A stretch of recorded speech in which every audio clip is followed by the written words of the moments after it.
Hi, my name is Cait Kuentzel. I'm the owner of Cait Kuentzel Production, and I also do YouTube.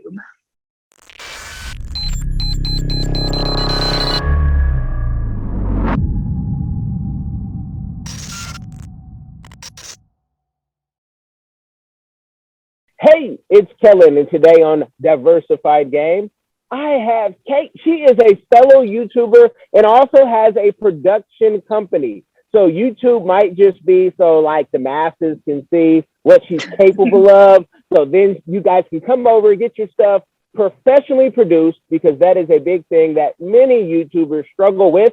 So, Kate, welcome to the show. How are you doing? Hey, Kellen, I'm doing great. Thanks so much for having me. Thank you for coming on. I saw your YouTube channel and she was doing secret menu stuff. You guys know I didn't get 200 pounds for no reason. So I had to, chime in and see if there was any grease, any fat that I was missing. And so I just want to know, how did you get into production? How did you get into YouTube? Well, I started YouTube in August of 2016. And I kind of started it because I got really interested in the tiny house community and the minimalism movement. So I actually took my iPhone 5S at the time, put it on a little tripod, and went to tiny house festivals. And then I ended up filming alongside like HGTV and FYI when they were filming and got talking to them. And I really got to see like film kind of behind the scenes and really fell in love with it. So after about being on YouTube for probably around probably 6 months or so, I reached a couple 100,000 people and I was like, wow, this is really fun. I'm loving it. And so I just started making a little bit of content, but kind of dropped off, like posted a couple videos every once a year, which was not very consistent at all. But a business owner saw one of my videos that I did from Canada, Banff, Canada, and came up to me and said, hey, I want you to do a video for my business. And I said, man, I don't do that. I just post stuff to YouTube. And he was like, no, I'll pay you. And I was like, all right. And so I said, give me $350 and I'll film with my phone and make you a video. And I did. I went right in with an iPhone 5S and this little tripod. I filmed this business. I edited it, I delivered it, and they loved it. And next thing you know, I had about 10 businesses knocking on my door saying, can you do a video for me? Can you do a video for me? Little did I know that I was starting a crazy adventure and started buying real cameras, real equipment, lighting, audio, teleprompters. And next thing I knew, about 2 years later, I had a full-blown video production company and marketing agency because I took classes in marketing because it goes hand in hand, video production and marketing. It's crazy. Once you get that bug and you start getting the equipment, yeah, you getting stuff, and you're like, hold on, I got like a whole, studio worth of stuff. Yeah, it happens quick. It does.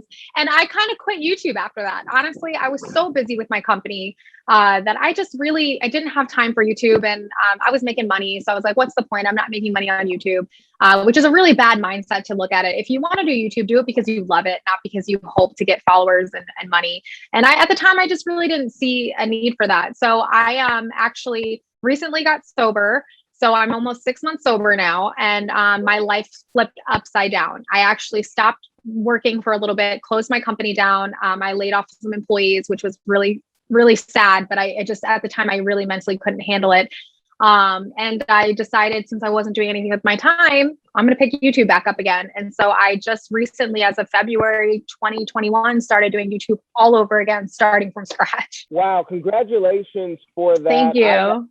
Yes, I've been a drug counselor in a past life, and especially a lot of people will say you had the whole life going for you.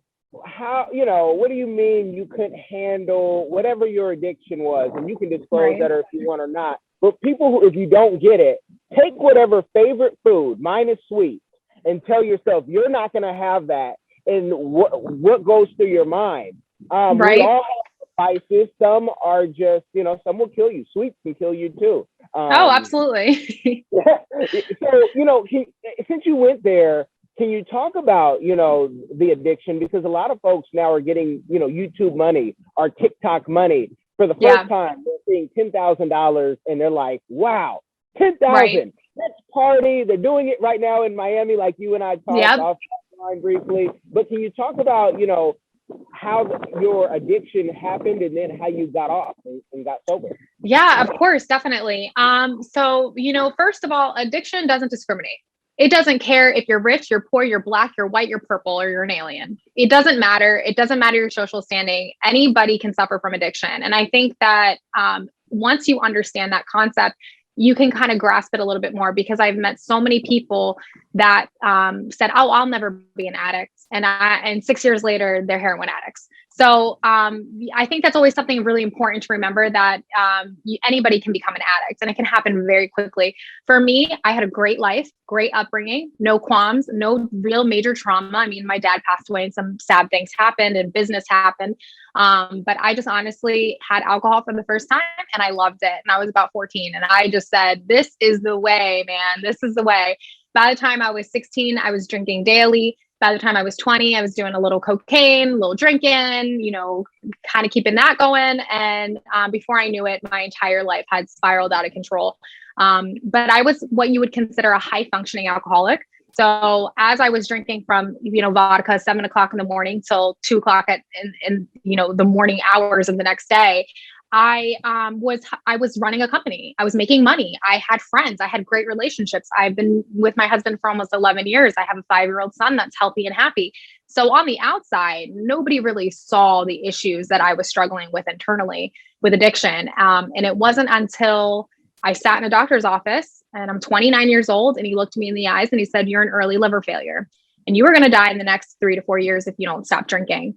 And that was my major wake up call, because I had completely shot my body. From my eyesight is messed up. My liver, thank God my enzymes are looking great and I'm getting healthier every day. But it really was scary for a minute. I really was failing. My health was failing fast. So I had no choice. I was thrown into detox. I was thrown into rehab. I was thrown in with psychiatrists and therapists. I basically was very fortunate and had a lot of support behind me to quit. And I know a lot of people don't have that. So mine kind of I forced me into it. And it was a really hard time. And like I said, I'm still going through it. I'm only 6 months sober.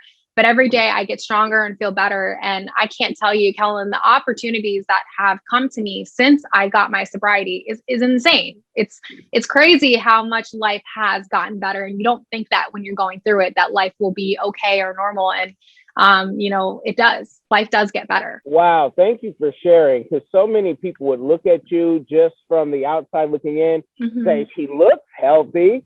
She has a family. There's no way that she could be suffering from addiction. It has to be that person you see on the street, begging for change. And then when people do get, go a month, go 2 months, even 6 months, they say, "I'm not going to go to any more meetings. I'm all right. I beat this." And I've seen it. It's like meetings sometimes might be lifetime, whether it's alcohol, drugs, sex, or even food. So I thank you for sharing that. How has that improve not just your family life but your business? Do you feel just like you're more focused, or is the money that you would spend on alcohol and going out, is it going now into the business, into other things? Yeah, a great question. Right now I just picked up a couple clients again. I'm going real slow with work. I just don't want to stress myself out or put myself in any positions. It's really early in my sobriety, so I'm very careful with that. But I can't tell you, my life with my husband has significantly improved. I'm a better mother. I'm a better daughter, a better friend, I think, all around. And I'm honestly a lot less self-centered. I mean, when you're in your addiction, everything is about you. How do you feel? What do you want to do? It's really not about anybody else but yourself. So I feel a lot selfless to people with my time. And the money I was spending, Kellen, ridiculous. We had to in rehab count out how much money we spent on alcohol. And I am embarrassed by how much money I spent drinking. Wow. Yeah. I've gone through that with clients and talked about, where's your money going? No matter what you're spending it on, it's just interesting how much we waste in this country, and then say, "Hey, I don't have the money for that." No, you do. Yeah. So with the production, what's your sweet spot? Is it documentaries? Is it full-blown movies, short? What do you love to produce? So I love to produce documentary style films. Of course, I'm a smaller production company and there's really not that much money in that. And of course, we all got to pay our bills. So my passion projects are creating shorts like YouTube videos or YouTube videos for other people. I love it. I have so much fun doing that, and documentary style. But honestly, I stick more to, as far as a financial aspect, I stick to more corporate videos. So I've worked with a little bit with Applebee's. I've worked with Janssen. It's a huge shutter company in Florida. So a lot of corporations, and so corporate videos, that's basically where my company was really focusing on. Okay, and that's the big money. That's what everyone from the outside looking in and says, Yeah. oh, corporate, okay, you get, 3 of those gigs a year and you get to buy your Lamborghini or whatever you like. Can you talk about doing business with corporate, when people hear that and think, okay, she's Mrs. Moneybags, but talk about that, because is that true, or is it still a grind because you're constantly having to renegotiate and, right. do more? Give them some of that inside that they don't see. So, the bigger you get as a production company, the more money you have to spend. So I honestly, when I first started out and I was doing smaller projects and just working everything by myself, I honestly could calculate that I made almost the same exact amount of money as when I had to hire employees and editors and have help on scenes with lighting and audio and things like that. Really, it's almost like you do this big show in production and it looks really great on the outside. But the truth is, I think I was making a little bit more money being on doing bigger and better things. But and as far as work goes and the stress goes, it pretty much equaled out the same. Isn't it crazy? I know Barbara from Shark Tank had talked about still having a job, even though she had so many employees. And you have artists, musicians that, I'm going to get a deal, think I'm going to make more money, but I actually make more money being independent. Or retail, I'm going to get my product in, Whole Foods, but actually I made more money just having my product at the farmer's market or maybe on Amazon. It's just crazy how that works. So that's good game. Now, with more money too, comes this little thing called the IRS. And you let them before you get to spend it. How did you learn that process and discipline yourself to say, you know what, I'm going to take out this 20% every time I want to do a disbursement from my business? Because so many creatives struggle with that. Oh boy, did I screw up my taxes last year. But yeah, that was a disaster. I initially was putting money away for the IRS. And I should have paid the IRS quarterly. If you're listening and you own a business and you're making good money and more money, significant more money than you made the last year before, listen to your accountant and pay your taxes quarterly. Do not wait till the end of the year, because surprise, that happens. There's a big chunk of money at the end. So last year I really screwed up on my taxes and I was drinking so heavily and I was partying, and I can't tell you what I was in New York one weekend, LA the next, and I was partying my ass off, spending money as fast as it was coming in. I really made a disaster of last year. And when tax time came around, I didn't save receipts.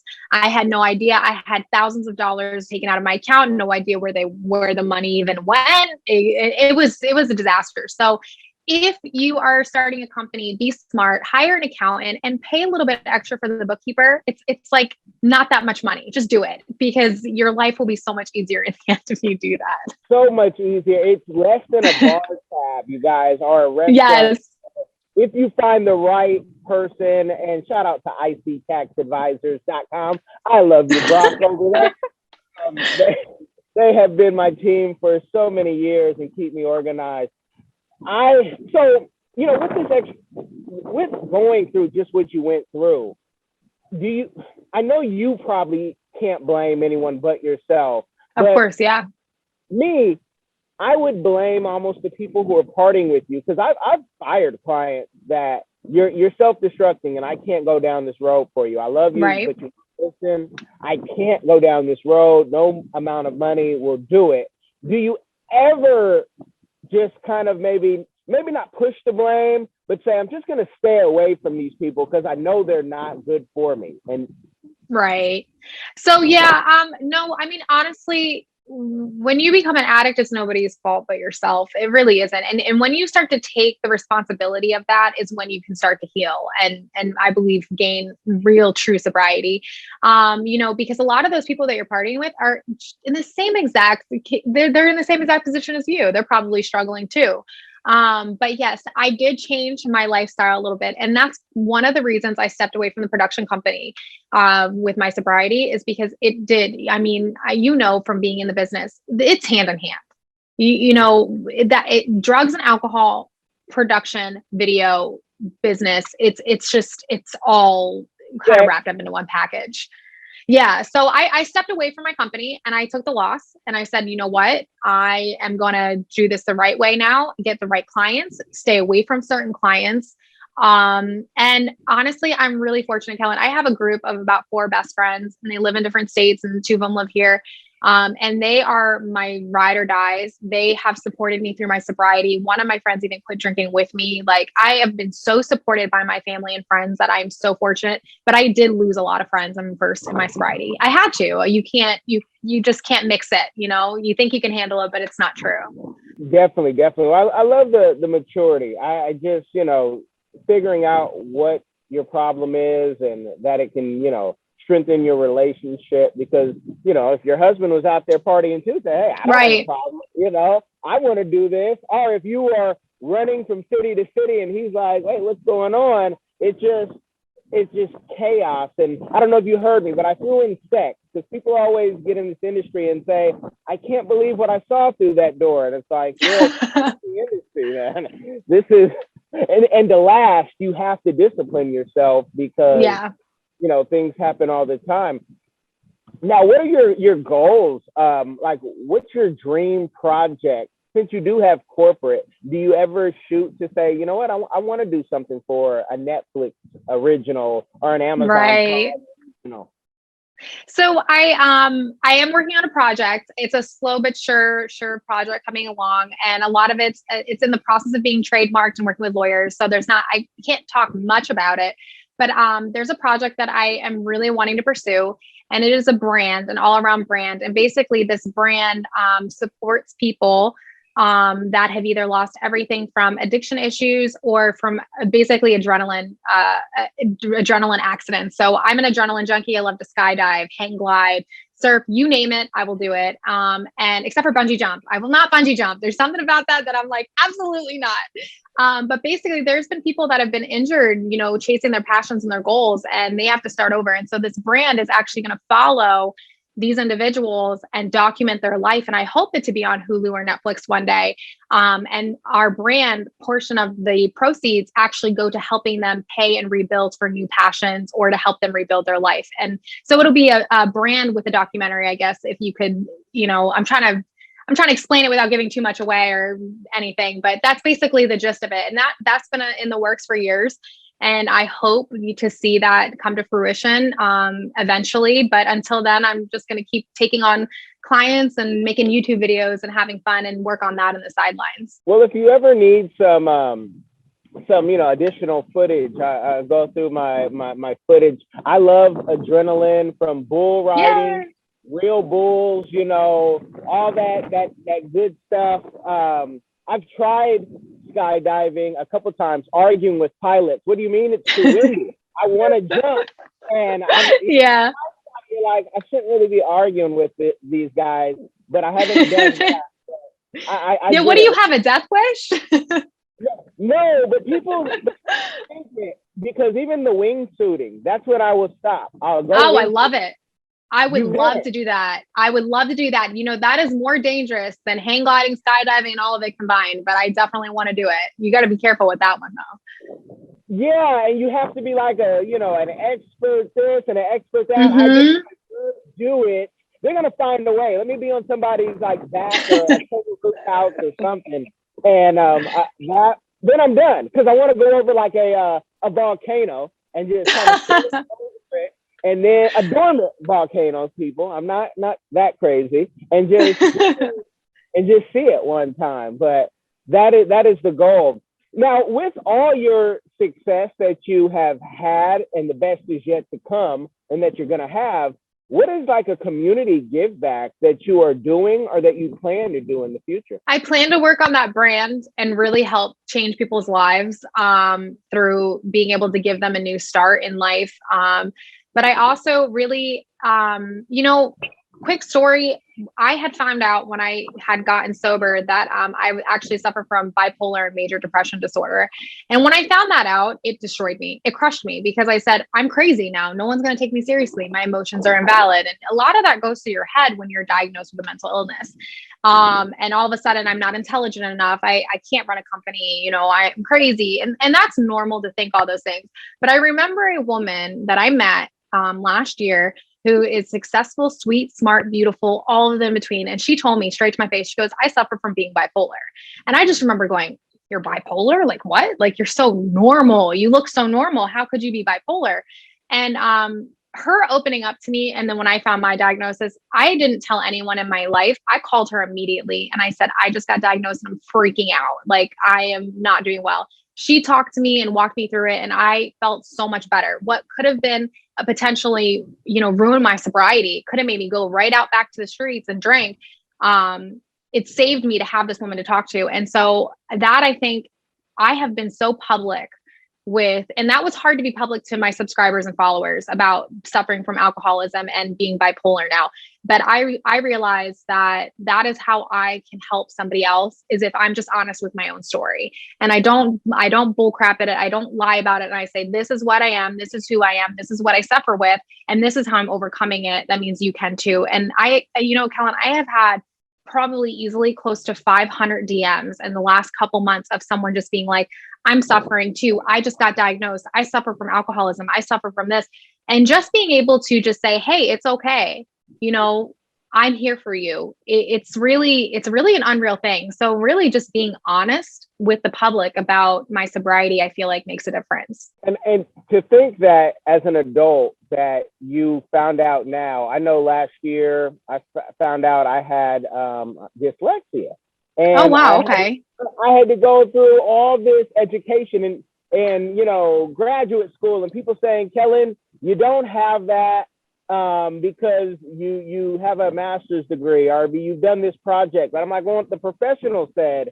And there's, if you are around me enough, you'll see my brain work. I don't see it as a disadvantage, but how many people have bipolar, dyslexia? I also got the ADHD, which I think majority of America probably has, especially with phones.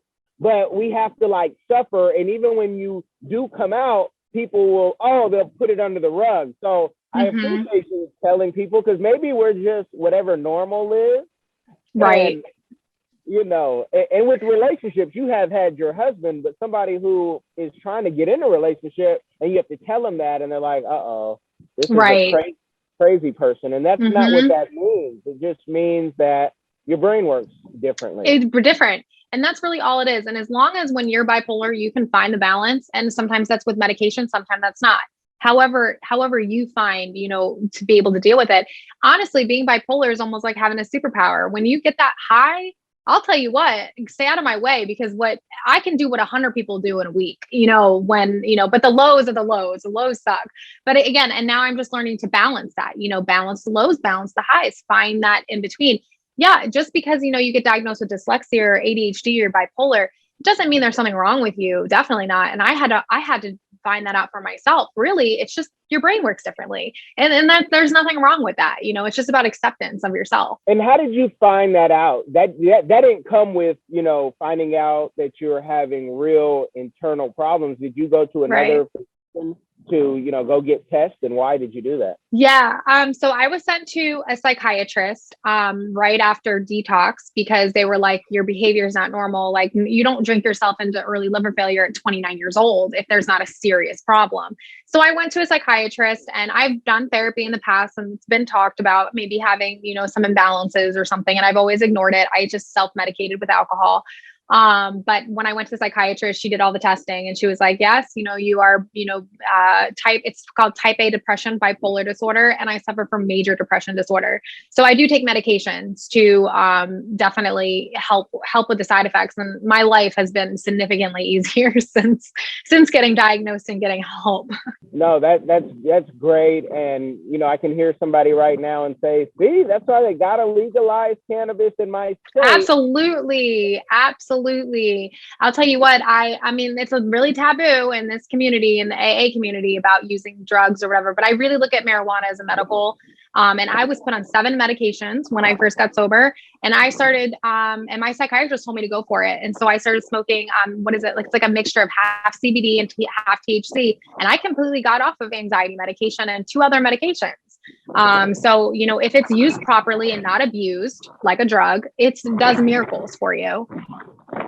Well, you guys have gotten the game. I got to take this offline because I think you have to really soak this in, maybe even go set an appointment up with a psychiatrist. So you can say, you know what, I've had a similar being and there is a light at the end of the tunnel. So thank you for coming on and sharing the game. Of course. Thank you for having me. This has been a blast. You guys make sure you like, share, subscribe, and be blessed.